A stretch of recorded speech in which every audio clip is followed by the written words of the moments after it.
سبحان اللہ ما اجمل کا ما حسن کا ما اکمل کا نحمدہ ونصلی علی رسولہ النبی الکریم الامین اما بعد فاعوذ باللہ السمیع العلیم من الشیطان الرجیم بسم اللہ الرحمن الرحیم قال اللہ تبارک و تعالی فی القرآن الحکیم ان اللہ وملائکتہ یصلون علی النبی یا ایہا الذین آمنوا صلوا علیہ وسلموا تسلیما الصلاۃ والسلام علیک یا رسول اللہ الصلاۃ والسلام علیک یا نبی اللہ الصلاۃ والسلام علیک یا شفیع المذنبین وعلی آلک واصحابک یا رحمۃ للعالمین۔ اللہ تبارک و تعالیٰ کی بے حد و حساب حمد و ثنا سرور کونین جان عالم حضرت محمد مصطفیٰ صلی اللہ علیہ وسلم اور آپ کے جمیع آل و اصحاب کی بارگاہ ناز میں درود و سلام کے نذرانوں کے بعد انتہائی عزت اور احترام کے لائق سامعین ذی وقار میرے دینی اور یقینی دوستوں، بزرگوں اور بھائیوں، بحمدہ تعالی نبی کریم صلی اللہ علیہ وسلم کی سیرت مبارکہ کے دروس ایک ربط اور ایک تسلسل کے ساتھ جاری ہیں، اور اسی ربط اور تسلسل کو قائم رکھتے ہوئے آج پھر ایک مرتبہ ہم آپ کی خدمت میں حاضر ہیں۔ نبی کریم صلی اللہ علیہ وآلہ وسلم کو پیش آمدہ مشکلات مدینہ شریف کے اندر یہود کا بارگاہ الہی میں گستاخی والا معاملہ کرنا اور آپ صلی اللہ علیہ وسلم کا انتہائی جلال میں آنا، اور اس کے بعد یہودیوں کا ان تمام افراد پر جرح قدح کرنا جنہوں نے دین یہودیت چھوڑ کر نبی کریم صلی اللہ علیہ وآلہ وسلم کی غلامی کا طوق اپنی گردن میں ڈال لیا۔ اس کے بعد نبی کریم صلی اللہ علیہ وآلہ وسلم پر اترنے والی کتاب مقدس قرآن حکیم فرقان مجید پر اٹھائے جانے والے سطحی قسم کے اعتراضات، یہ یہودیوں کی طرف سے اسلام کے لیے شر کی ایک سازش اور شر کا ایک راستہ تھا۔ نبی کریم صلی اللہ علیہ وآلہ وسلم کے اصحاب کو آپس میں لڑانے کے لیے ان کے دلوں میں نفرتوں کے بیج بو دینا اور ان کو ان کا ماضی یاد کرا کر ایک دوسرے کے ساتھ دست و گریبان کرنے کی کوشش کرنا،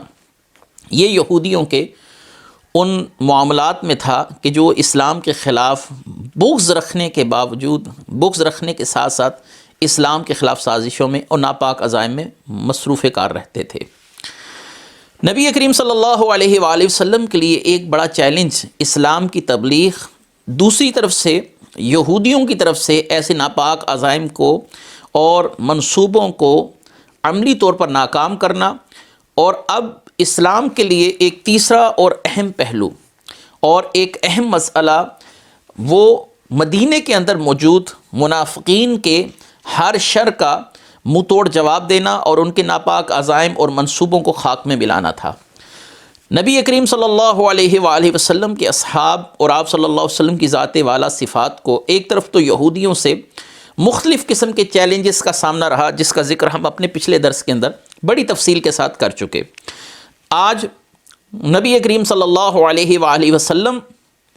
کی ذات والا صفات پر بظاہر ایمان لانے والے اور مسلمانوں میں بیٹھ کر ان کے دلوں میں شک کے بیچ بونے والے اس خطرناک گروہ کا ذکر کیا جائے گا جس کو گروہ منافقین کہا جاتا ہے،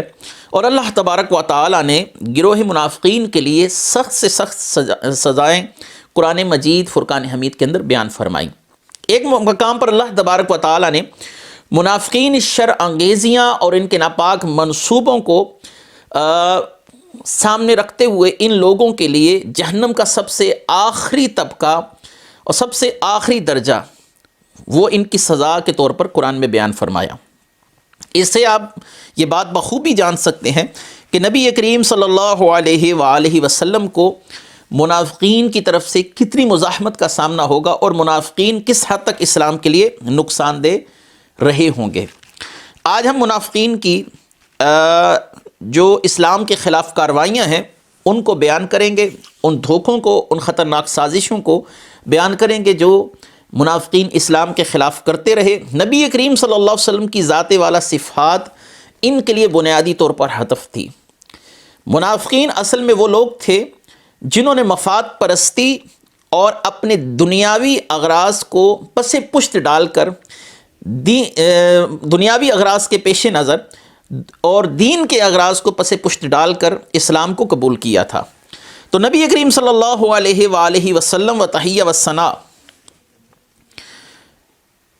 کس اصحاب میں شامل رہنا، نبی کریم صلی اللہ علیہ وسلم کا ایک مقام پر یہ بھی فرمانا کہ میرے اصحاب میں 12 منافقین ہیں۔ نبی کریم صلی اللہ علیہ وسلم نے حضرت حذیفہ بن یمان رضی اللہ تعالیٰ عنہ کو ان منافقین کے نام بھی بتا رکھے تھے۔ یہاں پر 2 باتیں میں ضمنی طور پر ضرور عرض کرنا چاہوں گا کہ ایک فتنہ یہ بھی ہے کہ نبی کریم صلی اللہ علیہ وآلہ وسلم کے صحابہ ہی منافقین تھے۔ نعوذ باللہ، ہم اللہ تعالیٰ کی پناہ مانگتے ہیں اس عقیدے سے۔ صحابی کی تعریف یہ ہے کہ جو حالت ایمان میں نبی کریم صلی اللہ علیہ وآلہ وسلم کو دیکھے اور اسی حالت پر اس دنیا سے رخصت ہو جائے، یعنی حالت ایمان پر رہے، حالت ایمان پر ہی دنیا سے جائے، تو اس کو ہم صحابی رسول کہتے ہیں۔ اس نے رسول اللہ صلی اللہ علیہ وسلم کا دیدار کیا ہو یا آپ کی صحبت سے فیضیاب ہوا ہو۔ تو منافق پر تو یہ تعریف ہی صادق نہیں آتی، کیونکہ اس کا ایمان سے دور تک کوئی تعلق ہی نہیں ہے۔ اللہ تعالیٰ نے فرمایا وما ہم بمؤمنین، یہ مومن ہے ہی نہیں، تو پھر ان پر صحابی کا اطلاق کیسے ہو سکتا ہے؟ صحابی کے لیے ایمان شرط اول ہے۔ رسول اللہ صلی اللہ علیہ وآلہ وسلم کی صحبت حالت ایمان میں پائی اور اسی حالت پر دنیا سے رخصت ہوا۔ دوسری طرف اللہ نے صحابہ کرام رضوان اللہ تعالی علیہم اجمعین کو جہاں پر معیار حق ٹھہرایا ہے، اور اسی طرح قرآن نے صحابہ کرام رضوان اللہ تعالی علیہم اجمعین کے گروہ کو منافقین کے گروہ سے بالکل الگ کر دیا۔ وما ہم بمؤمنین، یہ ایمان والے ہے ہی نہیں۔ تو اللہ تبارک و تعالیٰ نے قرآن میں ان کو بے ایمان گروہ کہا ہے، لہٰذا اس پر صحابی کا اطلاق کیوں کر جائز ہے؟ تو یہ جو آپ صلی اللہ علیہ وسلم کی حدیث ہے کہ میرے صحابہ میں 12 منافقین شامل ہیں، تو اس سے یہ مراد قطعاً نہیں لی جا سکتی کہ میرے 12 صحابہ منافقین ہیں، یعنی صحابہ کے گروہ میں 12 منافقین شامل ہیں۔ جیسا کہ شیطان فرشتوں کے گروہ میں شامل تھا، اگرچہ فرشتہ نہیں تھا، لیکن اپنی جنس اور اپنی نوع کے لحاظ سے وہ جنات میں ہی شمار ہوا، اگرچہ وہ فرشتوں میں شامل تھا، لیکن اس کی جو جنس اور نوع جدا تھی۔ اسی طرح یہ منافقین صحابہ میں شامل ہو کر منافقین ہی رہے، ان پر لفظ صحابی کا اطلاق قطعاً صحیح نہیں ہوگا۔ نبی کریم صلی اللہ علیہ وآلہ وسلم جب مدینہ شریف تشریف لائے تو ان مفاد پرست لوگوں کے مفادات کو انتہائی نقصان پہنچا۔ اب کھل کر نبی کریم صلی اللہ علیہ وآلہ وسلم یا دیگر مسلمانوں کے ساتھ مقابلہ کرنا ان لوگوں کے بس کا روگ نہیں تھا، تو انہوں نے سوچا کہ ہم آستین کے سانپ بن کر ہی مسلمانوں کے خلاف کارروائیاں کریں، ان کی صفوں میں گھس کر ان کے دلوں میں شک و شبہات کے بیج بوئیں۔ جہاں پر نبی کریم صلی اللہ علیہ وسلم کی ذات کو تان کا نشانہ بنانا مناسب نظر آئے، اس مقام پر نبی کریم صلی اللہ علیہ وسلم کی ذات پر تان بھی کر دے۔ اب اس کی پہلی مثال میں آپ کے سامنے سیرت ابن کثیر سے رکھتا ہوں۔ نبی کریم صلی اللہ علیہ وآلہ وسلم کے ایک صحابی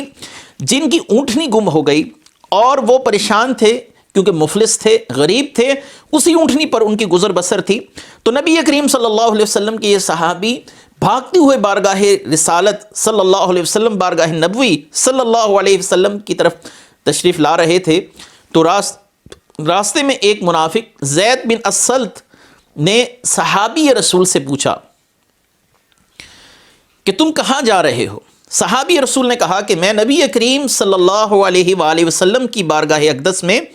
اپنی گم ہوئی اونٹنی کی خبر لینے کے لیے جا رہا ہوں، مجھے یقین ہے وہ اللہ کے نبی ہیں اور میری اونٹنی کے متعلق مجھے خبر دے سکتے ہیں۔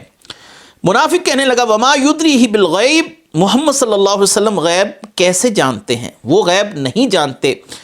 اگر اس شخص کا نبی کریم صلی اللہ علیہ وسلم پر کامل ایمان ہوتا، آپ صلی اللہ علیہ وسلم کے خصائص و کمالات مد نظر ہوتے، تو یہ بات قطع نہ کرتا کہ وہ نبی جنہوں نے قیامت آنے سے پہلے ہمیں قیامت کی خبریں دے دی، قبروں کے اندر کے احوال بھی آپ نے صحابہ سے بیان کر دیے، آپ صلی اللہ علیہ وآلہ وسلم نے مکے میں ہونے والی گفتگو کو جان کر حضرت عباس سے بیان کر دیا۔ حضرت عباس کے اسلام لانے کے محرکات وہ گفتگو رہی جو انہوں نے مکے میں ایک شخص کے ساتھ کہی تھی۔ خیر اس طرح کے کثیر واقعات ہیں۔ اگر یہ شخص نبی کریم صلی اللہ علیہ وسلم پر کامل ایمان لانے والا ہوتا اور آپ کو نبی سمجھتا، نبی لفظ اس کا معنی ہی غیب کی خبریں دینے والا ہے۔ لغت کی کتابوں میں دیکھا جائے تو نبی کریم صلی اللہ علیہ وآلہ وسلم کی ذات والا صفات تو بہت بلند ذات ہے۔ انبیاء کے معنی کے اندر نبی لفظ کے معنی کے اندر ہی غیب کی خبر دینے کا معنی موجود ہے کہ نبا سے ہے، خبر دینے والا، چونکہ اس کا تعلق اللہ سے ہوتا ہے تو اللہ تعالیٰ کی طرف سے دی گئی خبریں مخلوق تک پہنچانا، غیب کی خبریں دینے والا۔ اللہ تعالیٰ نے قرآن کریم فرقان حمید میں اپنے محبوب صلی اللہ علیہ وسلم کی شان کیسے بیان فرمائی؟ وَمَا هُوَ عَلَى الْغَيْبِ بِضَنِينٍ، کہ یہ نبی غیب بتانے میں کنجوسی نہیں کرتے، یعنی خود بھی غیب جانتے ہیں اور اپنے امتیوں کو بھی ان کی استطاعت کے مطابق اور جس قدر ضروری ہوتا ہے وہ غیب ان کو بھی بتاتے ہیں۔ یہ ہمیں قبر کے اندر جنت جہنم کا باغ بن جانا، یہ جہنم کا گڑھا بن جانا قبر کے اندر، نبی کریم صلی اللہ علیہ وسلم کی ذات والا صفات سے ہی ہم تک یہ باتیں پہنچیں کہ قبر کے اندر منکر نکیرین آتے ہیں، ہماری قبر جنت کا باغ بنا دی جاتی ہے، جہنم کا گڑھا بنا دی جاتی ہے۔ قیامت کے قریب دجال نام کا ایک فرد ظاہر ہوگا، دابت الارض آئے گا اور قیامت والے دن سب سے پہلے یہ معاملہ ہوگا، سور پھونک دیا جائے گا وغیرہ وغیرہ۔ یہ بہت سی ہزاروں خبریں ہیں جو نبی کریم صلی اللہ علیہ وسلم نے ہمیں دیں۔ تو یہ آپ صلی اللہ علیہ وسلم چونکہ خود غیب جانتے تھے، اس لیے آپ کے بتلانے سے ہم نے بھی ان غیب کی خبروں کو جان لیا کہ قبر کے اندر بھی ایک زندگی ہے، اگرچہ ہم اپنی آنکھ سے اس کا شعور اور ادراک نہ کر سکیں، اس کو نہ دیکھ سکیں، نہ پا سکیں، لیکن رسول اللہ صلی اللہ علیہ وسلم نے فرمایا قبر کے اندر زندگی ہے، تو پھر ہم نے مانا ہے۔ آپ صلی اللہ علیہ وسلم نے فرمایا کہ اللہ وحدہ لا شریک ہے، ہم نے نہیں دیکھا لیکن یؤمنون بالغیب، محمد سے مصطفیٰ صلی اللہ علیہ وسلم کے بتانے سے اس پر ایمان لایا۔ تو یہ ہے کہ آپ غیب بتانے میں بخیل نہیں، آپ کے بتانے سے امت نے بھی جان لیا۔ تو اس سے زیادہ مضحکہ خیز بات کیا ہوگی؟ کوئی شخص یہ کہے کہ محمد صلی اللہ علیہ وسلم غیب ہی نہیں جانتے۔ تو اس منافق نے یہ کہا، زید بن السلط اس کا نام تھا، صحابی کا عقیدہ ہے کہ رسول اللہ صلی اللہ علیہ وسلم جانتے ہیں میری اونٹنی کہاں ہے، اور اس منافق کا عقیدہ یہ تھا کہ یہ نبی کریم صلی اللہ علیہ وسلم کے لیے عقیدہ رکھتا تھا کہ آپ صلی اللہ علیہ وسلم غیب کیا جانیں، آپ کو غیب کا کیا علم۔ چنانچہ نبی کریم صلی اللہ علیہ وآلہ وسلم نے اس صحابی کو خبر دی کہ تمہاری اونٹنی فلاں مقام پر فلاں درخت کے نیچے کھڑی ہے، تو اس اونٹنی کو اسی جگہ سے پایا گیا، اس اونٹنی کو اسی جگہ سے بازیاب کیا گیا جہاں پر نبی کریم صلی اللہ علیہ وآلہ وسلم نے اس کی نشاندہی فرمائی تھی۔ تو اس سے یہ بات تو واضح ہوئی کہ نبی کریم صلی اللہ علیہ وسلم کا کلمہ بھی پڑھنا، آپ صلی اللہ علیہ وسلم کے پیچھے نماز بھی پڑھنا، آپ صلی اللہ علیہ وسلم کی معیت میں جہاد کے نعرے بھی لگانا، لیکن رسول اللہ صلی اللہ علیہ وسلم کے خصائص و کمالات اور آپ صلی اللہ علیہ وسلم کی امتیازی شانوں کا انکار کرنا، یہ منافقین کا پہلا شیوا تھا۔ ان منافقین میں نعمان بن عوفہ، عثمان بن عوفہ، رافع بن حریملہ، یہ مشہور منافقین ہیں، اور انہوں نے اسلام کے خلاف بہت زیادہ منصوبے تیار کیے، لیکن اللہ تعالیٰ کی خفیہ تدبیر کار فرما رہی اور ان کے منصوبے ناکام ہوتے رہے۔ رافع بن حریملہ یہ جب مرا تو نبی کریم صلی اللہ علیہ وآلہ وسلم نے فرمایا قد مات اليوم عظیم من عظماء المنافقین، آج منافقین کا ایک بہت بڑا سرغنہ، ان کا سردار ہلاک ہو گیا۔ جب نبی کریم صلی اللہ علیہ وسلم غزوہ تبوک سے واپس تشریف لا رہے تھے تو آپ نے راستے میں سخت آندھی پائی، سخت آندھی چل رہی تھی، تو آپ صلی اللہ علیہ وسلم نے فرمایا انہا حبت لموت عظیم من عظماء الکفار، یہ آندھی اس لیے چل رہی ہے کہ ایک بہت بڑا کافر مرا ہے، یعنی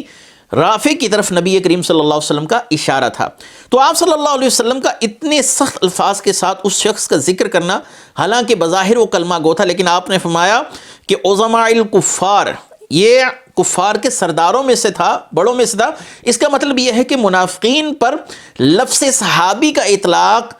شرعی طور پر نہیں کیا جا سکتا، کیونکہ اس پر کافر کا اطلاق نبی کریم صلی اللہ علیہ وسلم نے کیا ہے، اور صحابی وہ جس نے حالت ایمان میں نبی کریم صلی اللہ علیہ وسلم کو دیکھا اور حالت ایمان پر ہی اس دنیا سے رخصت ہوا۔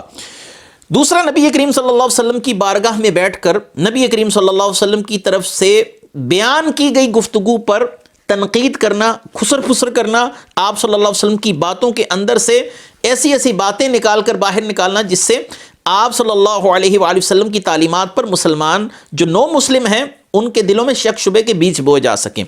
ایک دفعہ نبی کریم صلی اللہ علیہ وآلہ وسلم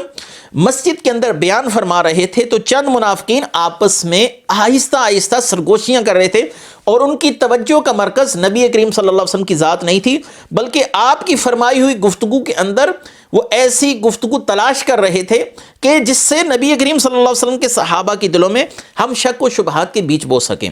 آپ صلی اللہ علیہ وآلہ وسلم کو یہ بات انتہائی ناگوار گزری، کیونکہ یہ آداب محفل کے بھی خلاف ہے، آداب مجلس کے خلاف ہے کہ جب اللہ کے محبوب بیٹھے ہوں تو تمہاری آوازیں بھی نہ نکلے، لیکن یہ لوگ بارگاہ رسالت کے آداب نہیں جانتے تھے۔ جیسے کہ میں نے پہلے کہا کہ ان کا بنیادی طور پر ہدف نبی کریم صلی اللہ علیہ وسلم کی ذات تھی، آپ کا ادب نہیں کرتے تھے، آپ کے خصائص و کمالات کو کچھ نہیں سمجھتے تھے، نہ مانتے تھے۔ اب یہ بارگاہ رسالت میں بیٹھے ہیں تو ادب سے دور ہیں، اور ایک طرف امام مالک رحمۃ اللہ علیہ ہیں، آپ نے خلیفہ وقت کو کہا کہ اپنی آواز کو پست کر، تو رسول اللہ صلی اللہ علیہ وسلم کی بارگاہ میں کھڑا ہے، اور یہ وہ ہیں جو تیرے اور تیرے والد حضرت آدم علیہ السلام کا وسیلہ ہے۔ ایک طرف اہل ایمان ہیں جن کی آوازیں گم ہو جاتی ہیں۔ ہمارے بہت سے اکابرین جب مدینہ میں جاتے تھے تو ان پر ایک ایسی رعب کی کیفیت طاری ہو جاتی تھی، جیسے حضور قبلہ بابو جی رحمۃ اللہ علیہ، آپ کی سوانح حیات میں لکھا ہے کہ جب آپ مدینہ شریف تشریف لے کر جاتے تو مدینہ شریف میں جا کر آپ کی کیفیت بہت غیر ہو جاتی، ایک رعب کی کیفیت آپ پر طاری ہوتی، زبان گنگ ہو جاتی۔ جب آپ کے مریدوں نے آپ سے پوچھا، یہ حضور پیر میر علی شاہ صاحب رحمۃ اللہ علیہ کے صاحبزادے ہیں، بیٹے ہیں بابو جی رحمۃ اللہ علیہ، تو آپ سے پوچھا حضرت یہاں پر آ کر آپ کی کیفیت ایسی کیوں ہو جاتی ہے کہ آپ پر ایک رعب کی کیفیت نظر آتی ہے؟ تو آپ نے فرمایا یہ وہ بارگاہ ہے جہاں پر جنید اور با یزید کا سانس بھی ادب کی وجہ سے رک جاتا ہے۔ تو ایک طرف اہل ایمان کا یہ عالم ہے، دوسری طرف منافقین نبی کریم صلی اللہ علیہ وسلم کی بارگاہ میں بیٹھے ہیں، اور آپ صلی اللہ علیہ وسلم کی بارگاہ کے آداب ہی ملحوظ خاص نہیں رکھتے۔ آپ صلی اللہ علیہ وآلہ وسلم کی بات انتہائی ناگوار گزری۔ آپ صلی اللہ علیہ وسلم نے حکم دیا کہ ان کو کان سے پکڑ کر مسجد سے گھسیٹتے ہوئے باہر نکال دیا جائے۔ ابو ایوب انصاری رضی اللہ تعالی عنہ، عظیم صحابی رسول، نے اپنے ہم قبیلہ منافق عمر بن قیس کو اس کے پاؤں سے پکڑ کر گھسیٹتے ہوئے مسجد سے باہر پھینک دیا۔ وہ ملعون چیخ رہا تھا، اے ابو ایوب، میں تو تیرے قبیلے سے تعلق رکھتا ہوں، میرے ساتھ کیا یہ تیرا سلوک یہ بہتر سلوک ہے؟ کیا میرے ساتھ تیرا یہ سلوک کرنا یہ آپس کے اندر جو محبت کے تقاضے ہیں اس کے منافی نہیں؟ ابو ایوب نے اس کو فرمایا، دفع ہو جا، تجھے نبی کریم صلی اللہ علیہ وسلم کی بارگاہ سے دھتکار دیا گیا ہے۔ اور یہ شخص جس کو ابو ایوب انصاری نے مسجد سے باہر نکالا تھا، عمر بن قیس، یہ دور جاہلیت کے اندر بتوں کی، بنی نجار کے بتوں کی دیکھ بھال کیا کرتا تھا۔ اس کے بعد ابو ایوب انصاری رضی اللہ تعالیٰ عنہ کا جلال کم نہیں ہوا کہ میرے آقا کریم صلی اللہ علیہ وسلم کے چہرے پر ناگواری کے آثار ان لوگوں کی وجہ سے آئے ہیں، تو آپ نے دوسرے منافق رافع بن ربیعہ النجاری اس کو پکڑا اور اس کی چادر کو گھسیٹا، فلببہ بردائہ ثم نطرہ نطرا شدیدا، اس کے چہرے پر خوب تماچے مارے، اس کو مسجد سے نکال دیا۔ آپ اس سے کہہ رہے تھے، اف لک منافقا خبیثا، اے خبیث منافق، ہلاک ہو، دفع ہو جا، دور ہو جا یہاں سے۔ اور ایک دوسرے صحابی عمارہ بن حزم رضی اللہ تعالیٰ عنہ کھڑے ہوئے، اور آپ نے زید بن عمرو منافق کو پکڑ کر گھسیٹا اور اس کی لمبی داڑھی کو پکڑ کر اسے کھینچتے ہوئے مسجد سے باہر نکال دیا، اور اپنے دونوں ہاتھوں سے اس کے سینے پر ہاتھ رکھ کر اس کو دھکا دیا۔ وہ دور جا کر گرا اور وہ کہنے لگا، اے عمارہ، تو نے تو مجھے زخمی ہی کر دیا۔ حضرت عمارہ کے الفاظ سننے والے ہیں، آپ نے فرمایا، اب اعطاک اللہ یا منافق فما اعد اللہ لک من العذاب اشد من ذلک ولا تقربن مسجد رسول اللہ صلی اللہ علیہ وسلم۔ اے منافق، اللہ تجھے ہلاک کرے، جو عذاب اللہ تعالیٰ نے تیرے لیے تیار کر رکھا ہے وہ اس سے بھی زیادہ سخت ہے، خبردار آج کے بعد رسول اللہ صلی اللہ علیہ وسلم کی مسجد کے قریب بھی نہ بھٹکنا۔ ایک اور صحابی ابو محمد مسعود ابن اوس، یہ بدری صحابی ہیں، غزوہ بدر میں نبی کریم صلی اللہ علیہ وسلم کے ساتھ شریک ہوئے تھے۔ انہوں نے قیس بن عمر بن سہل اس منافق کو پکڑا اور پکڑ کر مسجد سے باہر اس کو دھکا دیا اور اس کو کہا دفع ہو جا، مسجد کے قریب اب نہ آنا۔ بنی خدرہ سے ایک مسلمان کھڑا ہوا اور وہ حارث بن عمر منافق پر جھپٹا اور اس کے سر پر بالوں کے گچھے کو پکڑا اور اس کو گھسیٹتے ہوئے مسجد سے باہر نکال پھینکا اور کہا اے اللہ کے دشمن، تو اسی بات کا سزاوار ہے، اسی بات کا حقدار ہے، کیونکہ تو پلیت ہے، منافق ہے، خبیث ہے، آج کے بعد نبی کریم صلی اللہ علیہ وآلہ وسلم کی مسجد کے قریب بھی نظر نہ آنا۔ اس کے بعد نبی کریم صلی اللہ علیہ وآلہ وسلم کہ دیگر صحابہ نے منافقین کو پکڑ کر مسجد سے باہر نکال دیا۔ منافقین اگرچہ ہر محاذ پر ناکامی کا سامنا کر رہے تھے لیکن ہمت ہارنے والے نہیں تھے۔ نبی کریم صلی اللہ علیہ وسلم کی بارگاہ سے راندہ درگاہ ہو کر باہر نکلنا چاہیے یہ تھا، اپنی منافقت سے توبہ کرتے۔ نبی کریم صلی اللہ علیہ وسلم رؤوف الرحیم ہے، آپ کی بارگاہ میں لوٹتے، رجوع کرتے، اللہ تبارک و تعالیٰ کی بارگاہ میں استغفار کرتے، لیکن ان لوگوں کی دلوں کی سختی کا عالم یہ تھا کہ جس نبی کا کلمہ پڑا اس نبی ہی کی بارگاہ میں رجوع کرنے سے یہ شرم اور عار محسوس کرتے رہے۔ اللہ تبارک و تعالیٰ نے قرآن میں 2 مرتبہ، ایک بار سورہ منافقون میں اور ایک مرتبہ سورہ نساء کے اندر منافقین کے متعلق فرمایا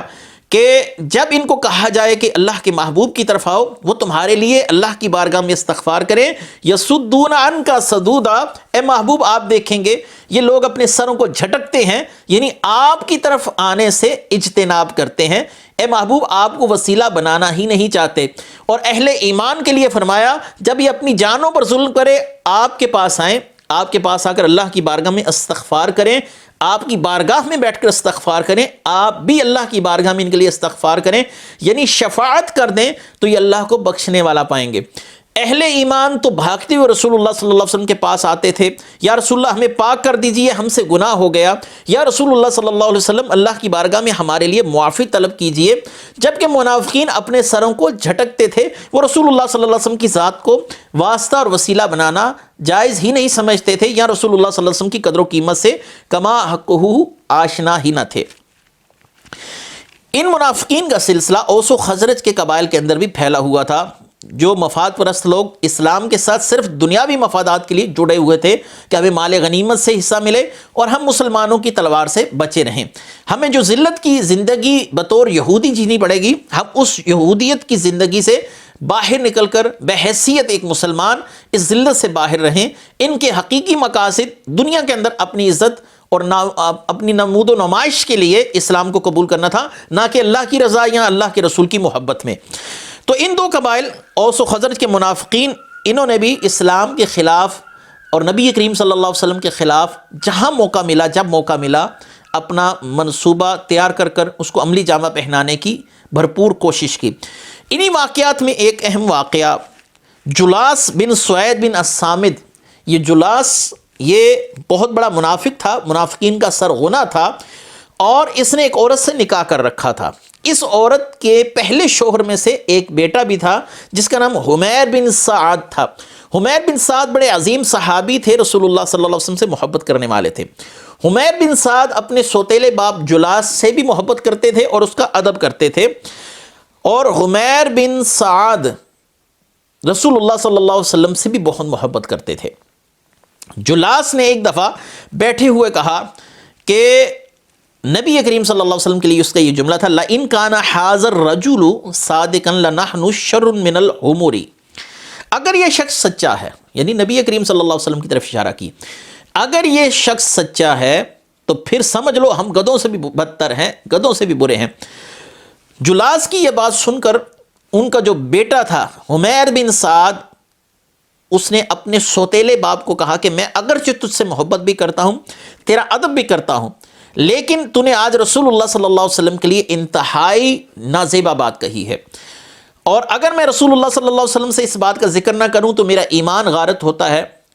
اور اگر میں رسول اللہ صلی اللہ علیہ وآلہ وسلم سے اس بات کا ذکر کر دوں تو یقیناً تیرے میرے تعلقات خراب ہو جائیں گے، اور میں اپنے تعلقات کو خراب کرنا ہی بہتر سمجھتا ہوں، جو اللہ کے محبوب کا نہیں ہے اس سے میرا بھی کوئی تعلق نہیں ہے۔ تو جلاس کی اس بات کو نبی کریم صلی اللہ علیہ وسلم کی بارگاہ میں حمیر بن سعد نے بیان کی، یا رسول اللہ، اس نے کہا لَإِن كَانَ هَذَا الرَّجُلُ صَادِقًا لَنَحْنُ شَرٌّ مِّنَ الْحُمُرِ، کہ اگر یہ شخص سچا ہے تو ہم گدھوں سے بھی بدتر ہیں. یہ اس نے تنقیدی نقطہ نظر سے آپ کے لیے بات کہی. حمید بن سعد نے جب جلاس کی شکایت کی تو جلاس بن سوید الصامد یہ اپنی اس بیانیے سے مکر گیا. اس نے کہا کہ میں اللہ کی قسم کھاتا ہوں میں نے آپ کے لیے کوئی ایسی بات کہی ہی نہیں. اللہ تعالیٰ نے نبی کریم صلی اللہ علیہ وسلم کے اس غلام حمید بن سعد کی تائید میں آیات اتاری اور جلاس کی منافقت کا پردہ فاش کر دیا. سورہ توبہ آیت نمبر 74 ہے یحلفون باللہ ما قالوا وَلَقَدْ قَالُوا كَلِمَةَ الْكُفْرِ وَكَفَرُوا بَعْدَ إِسْلَامِهِمْ وَحَمُّوا بِمَا لَمْ يَنَالُوا وَمَا نَقَمُوا إِلَّا أَنْ أَغْنَاهُمُ اللَّهُ وَرَسُولُهُ مِنْ فَضْلِهِ فَإِنْ يَتُوبُوا يَكُونْ خَيْرًا لَهُمْ. منافقین قسمیں کھاتے ہیں کہ اللہ کی انہوں نے یہ نہیں کہا، حالانکہ یقیناً انہوں نے یہ بات کہی ہے.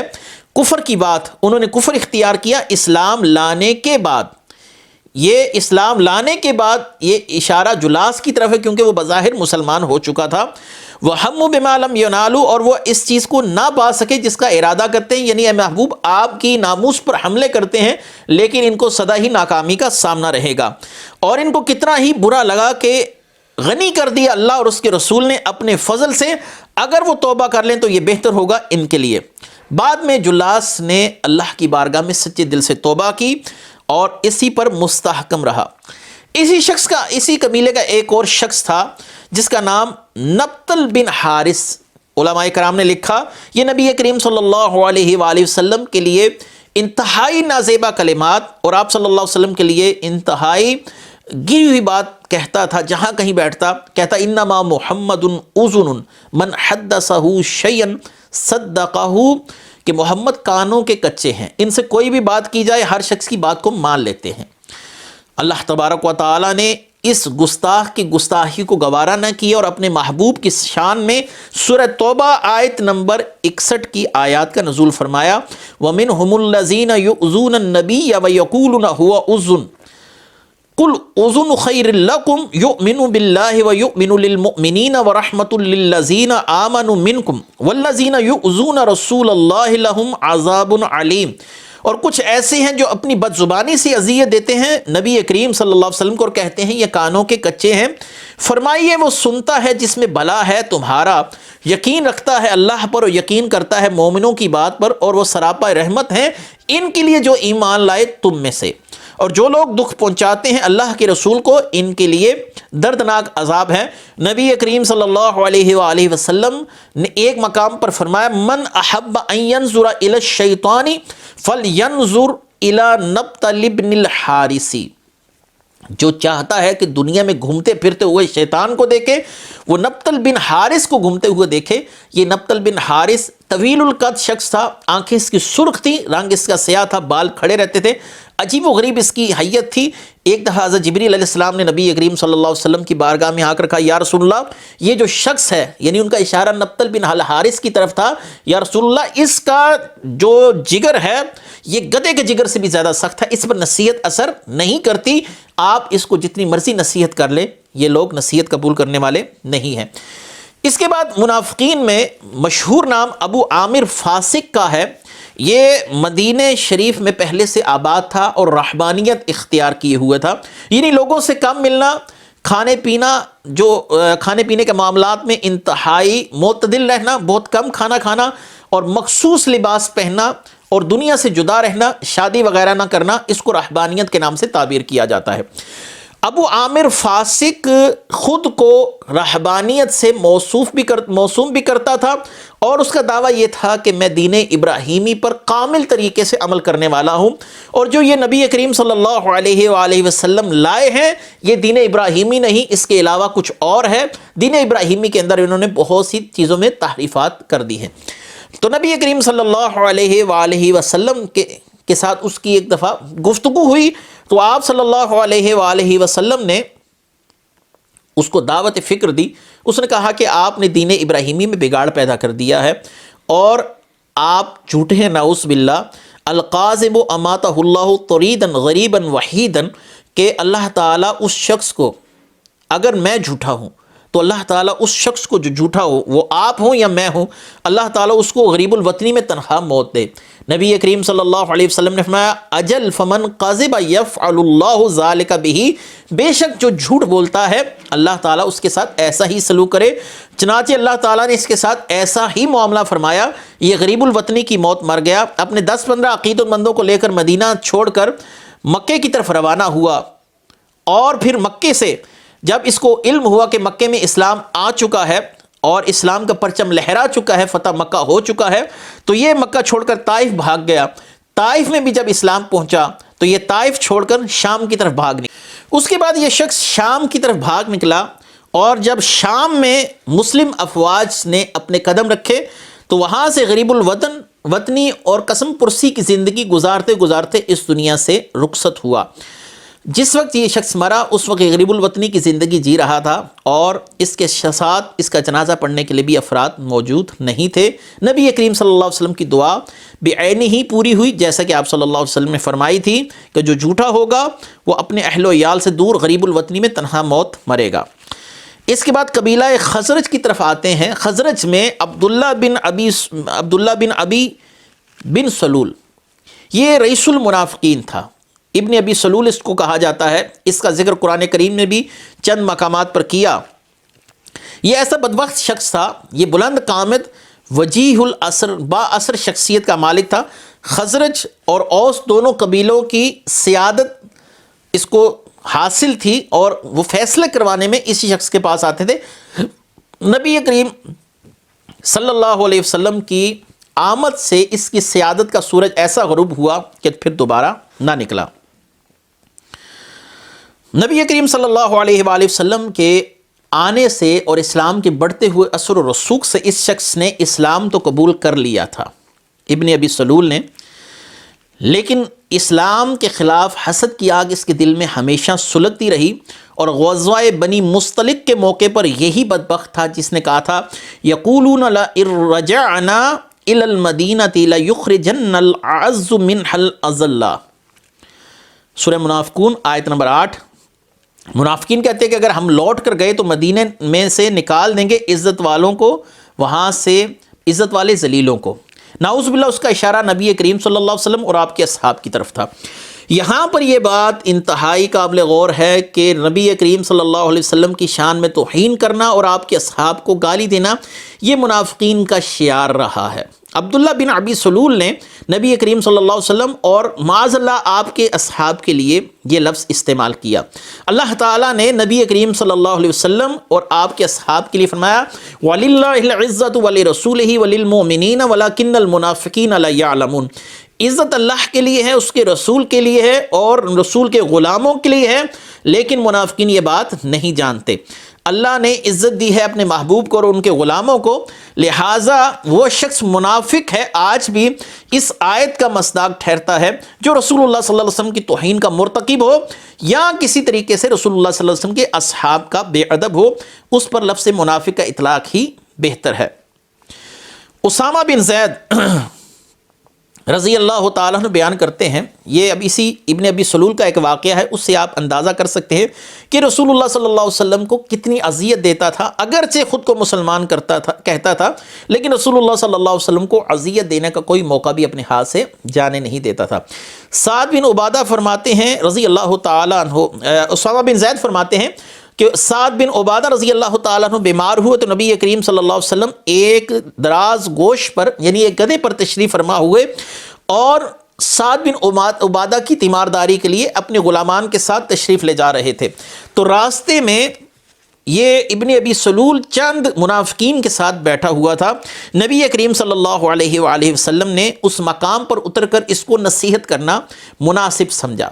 کیونکہ آپ صلی اللہ علیہ وسلم رحمت للعالمین بھی ہیں، حریص علیکم بالمؤمنین رؤوف الرحیم بھی ہیں۔ آپ صلی اللہ علیہ وسلم کی شان رحمت ہے کہ جس قدر ممکن ہو لوگوں کو جہنم کے گڑھے میں جانے سے روکا جائے، لہٰذا آپ ایسے مواقع تلاش کرتے تھے کہ اس سے زیادہ لوگوں کی فلاح و بہبود کا سامان ہو سکے۔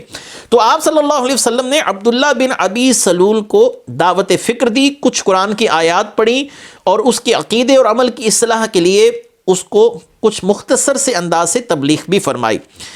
عبداللہ بن ابی سلول یہ خاموش ہو کر بیٹھا رہا، گم سم بیٹھا رہا، چپ چاپ بیٹھا رہا۔ جب رسول اللہ صلی اللہ علیہ وآلہ وسلم گفتگو فرما چکے تو اس بدبخت نے کہا یا ھذا انہ لاحسن من حدیثک ھذا ان کان حقا فاجلس فی بیتک فمن جاءک فحدثہ ایاہ ولم یأتک فلا تخشہ بہ ولا تأتہ فی مجلسہ بما یکرہ۔ اے محمد صلی اللہ علیہ وسلم، آپ کی بات اگرچہ حق ہے لیکن گفتگو کا یہ طریقہ پسندیدہ نہیں ہے۔ آپ بات تو صحیح کر رہے ہیں لیکن یہ آپ کا طریقہ اچھا نہیں۔ آپ اپنے گھر میں بیٹھیں، جو شخص آپ کے پاس آئے اسے آپ اپنی بات سنائیں، جو شخص آپ کے پاس نہ آئے اس کے پاس جا کر نہ گھسا کریں، اور اس مجلس میں ایسی باتیں نہ سنائیں جن کو وہ شخص پسند نہیں کرتا۔ یعنی اس کے کہنے کا مطلب یہ تھا کہ زبردستی ہمارے سر پر سوار نہ ہو، آپ اپنے گھر میں تبلیغ کریں، جس کو دین سیکھنا ہوگا وہ آپ کے گھر میں آئے گا۔ آپ صلی اللہ علیہ وسلم کو باہر چلتے پھرتے لوگوں کو تبلیغ کرنے کی ضرورت نہیں ہے۔ عبداللہ بن ابی رواحہ اس گستاخی کو برداشت نہیں کر سکے۔ آپ نے فرمایا بلا فخشنا بہ واعتنا بھی مجالسنا ودورنا وبیوتنا فہو واللہ ما نحب ما اکرمنا اللہ بہ وحدانا لہ۔ آپ بسط شوق ہمارے ہاں تشریف لائیں، ہماری مجلسوں میں قدم رنجہ فرمائیں، ہمارے گھروں مکانوں کو اپنی آمد سے شرف بخشیں۔ باخدا یہ ایسی چیز ہے جسے ہم پسند کرتے ہیں، یہ وہ چیز ہے جس سے اللہ نے ہمیں عزت دی کہ اللہ کا محبوب چل کر ہمارے پاس آئے، ہمیں صراط مستقیم پر چلنے کی توفیق بخشی ہے۔ یعنی اس نے توہین کے انداز سے کہا، عبداللہ بن رواحہ نے کہا یہ تو ہمارے لیے سعادت ہے کہ اللہ کے محبوب کے قدم ہمارے گھر میں لگ جائیں اور ہمارا گھر دوسرے گھروں سے ممتاز ہو جائے، اس کو امتیاز حاصل ہو جائے کہ اللہ کے محبوب نے اس مقام پر قدم رکھا ہے۔ نبی کریم صلی اللہ علیہ وسلم وہاں سے اٹھ کر سعد بن عبادہ کی مزاج پرسی کے لیے تشریف لے گئے، اور اللہ تعالیٰ کے اس دشمن نے جو بات کہی تھی اس کے واضح طور پر ناگواری کے آثار نبی کریم صلی اللہ علیہ وسلم کے چہرے پر موجود تھے۔ نبی کریم صلی اللہ علیہ وسلم کے رخ انور پر ناگواری کے آثار نظر آ رہے تھے۔ حضور صلی اللہ علیہ وآلہ وسلم کی آمد سے جہاں پر یہودیوں کے مفادات کو بہت بڑا نقصان پہنچا، وہیں پر یہ منافقین بھی ہاتھ ملتے رہ گئے، لیکن اللہ تبارک و تعالیٰ نے اپنے محبوب کی حفاظت فرمائی، ان کے دین کی حفاظت فرمائی، ان کے غلاموں کی حفاظت فرمائی، اور دین اسلام الحمدللہ پوری دنیا کے اندر پھیلا۔ منافقین نبی کریم صلی اللہ علیہ وآلہ وسلم کے لیے نہ ہی علم غیب کو مانتے تھے، نہ آپ صلی اللہ علیہ وسلم کے کامل اختیارات کو تسلیم کرتے تھے۔ ایک دفعہ غزوہ خندق کے موقع پر یہ گفتگو کر کر میں منافقین کے اس سوچ کا ایک تحقیقی اور تنقیدی جائزہ آپ کے سامنے پیش کر رہا ہوں۔ اس کے بعد انشاءاللہ العزیز گفتگو ختم کریں گے، اور اگلے درس میں ہم نبی کریم صلی اللہ علیہ وسلم کے غزوات کی طرف آئیں گے کہ مدینہ شریف میں نبی کریم صلی اللہ علیہ وآلہ وسلم نے آ کر کیسی جنگی حکمت عملی اپنائی، اور اس سے اسلام کو کتنے فوائد اور کتنے ہی بہترین نتائج میسر آئے۔ نبی کریم صلی اللہ علیہ وسلم کے صحابہ نے آپ صلی اللہ علیہ وسلم کو غزوہ خندق کے موقع پر یہ مشورہ دیا کہ ہمیں مدینہ کے گرد ایک خندق کھود لینی چاہیے۔ تفصیلی واقعات تو ہم غزوہ خندق کے جو واقعات ہیں ان میں بیان کریں گے، یہاں پر صرف منافقین کی ایذا رسانیاں بتانا مقصود ہیں۔ مختصر طریقے سے بات بس میں عرض کرتا چلوں کہ رسول اللہ صلی اللہ علیہ وسلم کے اصحاب مدینہ کے گرد خندق کھود رہے تھے، اور آپ صلی اللہ علیہ وآلہ وسلم کے اصحاب خندق کھودتے کھودتے ایک مقام پر رک گئے، اور آپ صلی اللہ علیہ وسلم کی بارگاہ میں عرض کی، یا رسول اللہ صلی اللہ علیہ وسلم، ہمیں خندق کھودتے ہوئے ایک سخت پتھر کا سامنا ہے، اس پتھر پر جب ہم ضرب لگاتے ہیں تو یہ پتھر ٹوٹتا نہیں، جب تک یہ پتھر ٹوٹے گا نہیں خندق کامل طریقے سے نہیں کھودی جا سکے گی۔ آپ صلی اللہ علیہ وسلم نے اپنے کف مبارک دونوں ہاتھوں کے بلند کیے اور گدال کو پکڑ کر اللہ کا نام لے کر اس پتھر پر ضرب لگائی، جس سے آگ کی چنگاریاں نکلیں اور وہ پتھر پاش پاش ہو گیا۔ آپ صلی اللہ علیہ وسلم نے فرمایا کہ اللہ تعالیٰ نے مجھے دکھا دیا ہے کہ کیسر و کسریٰ، روم اور دیگر اسلام کے لیے اللہ تعالیٰ نے جو علاقے ہمارے لیے مقدر کر دی ہیں کہ میری حکومت وہاں تک پہنچے گی۔ تو منافقین کہنے لگے کہ حالت دیکھو کہ یہاں پر ہاتھوں سے خندق کھودی جا رہی ہے، اور اسلام کی حکومت اور اسلام کے اثر و رسوخ کی باتیں یہ کی جا رہی ہیں کہ اسلام کیسر و کسریٰ کے محلات کو بھی ہلا کر رکھ دے گا۔ تو نبی کریم صلی اللہ علیہ وآلہ وسلم کے ہر کمال، ہر خصائص، ہر بات پر ان لوگوں کی طرف سے اعتراضات وارد کیے جاتے تھے۔ نبی کریم صلی اللہ علیہ وسلم کے علم کا انکار، نبی کریم صلی اللہ علیہ وسلم کے کمالات کا انکار، آپ صلی اللہ علیہ وسلم کی شانوں کا انکار، آپ صلی اللہ علیہ وسلم کے لیے لفظ نعوذ باللہ ذلیل کا استعمال کرنا، آپ صلی اللہ علیہ وآلہ وسلم کو وسیلہ ماننے سے انکار کرنا، یہ تمام کی تمام وہ علامات ہیں جو منافقین میں اس وقت موجود تھیں، اور آج کے منافقین میں بھی یہ عادات موجود ہیں کہ نہ ہی نبی کریم صلی اللہ علیہ وسلم کو وسیلہ ماننا، نہ ہی نبی کریم صلی اللہ علیہ وسلم کے علم غیب کو ماننا، نہ ہی نبی کریم صلی اللہ علیہ وسلم کے کمالات و اختیارات کا اقرار کرنا، یہ تمام عادات بشمول آج کے منافقین میں بھی پائی جاتی ہیں۔ صحابہ کے عقیدے تو یہ رہے کہ جب کوئی مشکل پہنچی، نبی کریم صلی اللہ علیہ وسلم کی بارگاہ میں عرض کی، یا رسول اللہ صلی اللہ علیہ وسلم استسقِ لِأُمَّتِكَ فَإِنَّهُمْ هَلَكُوا، آپ کی امت ہلاک ہو رہی ہے، اللہ کی بارگاہ میں دعا کیجئے اللہ تعالی ہم سب کا بیڑا پار کر دے۔ رسول اللہ صلی اللہ علیہ وآلہ وسلم کے پاس آ کر عرض کرنی، یا رسول اللہ ہم ریگستان کے سفر پر ہیں، بارش نہیں ہو رہی، آسمان خشک ہے، آپ پانی کے لیے اللہ کی بارگاہ میں دعا کیجئے اللہ تعالی ہمیں پانی میسر فرما دے۔ پھر نبی کریم صلی اللہ علیہ وسلم کی انگلیوں سے، مبارک انگلیوں سے چشموں کا جاری ہو جانا، ایک صحابی کا ڈیلا اپنی آنکھ سے باہر نکل آنا اور رسول اللہ صلی اللہ علیہ وسلم کی بارگاہ میں جا کر اس کے لیے سد باب کروانا، یا رسول اللہ صلی اللہ علیہ وسلم اس کو ٹھیک فرما دیجئے، آپ کا لعاب دہن لگا کر صحابی کو بالکل ٹھیک کر دینا۔ یہ تمام معجزات رسول اللہ صلی اللہ علیہ وسلم کے صحابہ کرام رضوان اللہ تعالی علیہم اجمعین سے ہمیں نظر آتے ہیں کہ انہوں نے رسول اللہ صلی اللہ علیہ وسلم کی امتیازی شانیں تسلیم کرتے ہوئے رسول اللہ صلی اللہ علیہ وسلم کی بارگاہ میں اپنی اپنی عرضیں اور اپنی اپنی حاجات عرض کی ہیں۔ لیکن منافقین کو دیکھا جائے تو رسول اللہ صلی اللہ علیہ وسلم کو اپنے جیسا ہی سمجھتے تھے، آپ صلی اللہ علیہ وسلم کے کمالات، اختیارات، علم کا انکار کرتے رہے۔ آج بھی یہ کسی نہ کسی صورت میں ہم میں موجود ہیں جو رسول اللہ صلی اللہ علیہ وسلم کے کمالات، اختیارات اور آپ صلی اللہ علیہ وسلم کے علم پر مناظروں کے لیے دعوتیں دیتے پھرتے ہیں، دعوتیں دیتے نظر آتے ہیں۔ رسول اللہ صلی اللہ علیہ وسلم کے علم کے لیے اس سے بڑھ کر بات میں کیا کہوں، اپنی گفتگو ختم کرتا ہوں۔ جب اللہ تعالیٰ نے اپنی ذات ہی اپنے محبوب سے چھپا کر نہیں رکھی، معراج کی رات اپنی ذات کو اپنے محبوب کے سامنے بلا حجاب دکھا دیا، آپ نے فرمایا رأیت ربی فی احسن صورت، میں نے اپنے رب کو دیکھا ہے اور بہترین صورت میں دیکھا ہے، تو پھر کائنات میں کون سی شے ہے جو اللہ نے اپنے محبوب سے چھپانی ہے؟ وَعَلَّمَكَ مَا لَمْ تَكُنْ تَعْلَمْ وَكَانَ فَضْلُ اللَّهِ عَلَيْكَ عَظِيمًا، اے محبوب اللہ نے آپ کو جو کچھ نہیں معلوم تھا وہ سب کچھ سکھلا دیا، اللہ کا آپ پر بڑا فضل ہے۔ اللہ تعالیٰ اپنے محبوب سے وفاداری کی موت نصیب فرمائے، مسلک کے حق اہل سنت و جماعت پر زندگی اور اسی پر موت نصیب فرمائے۔ وآخر دعوانا ان الحمد للہ رب العالمین۔ سبحان اللہ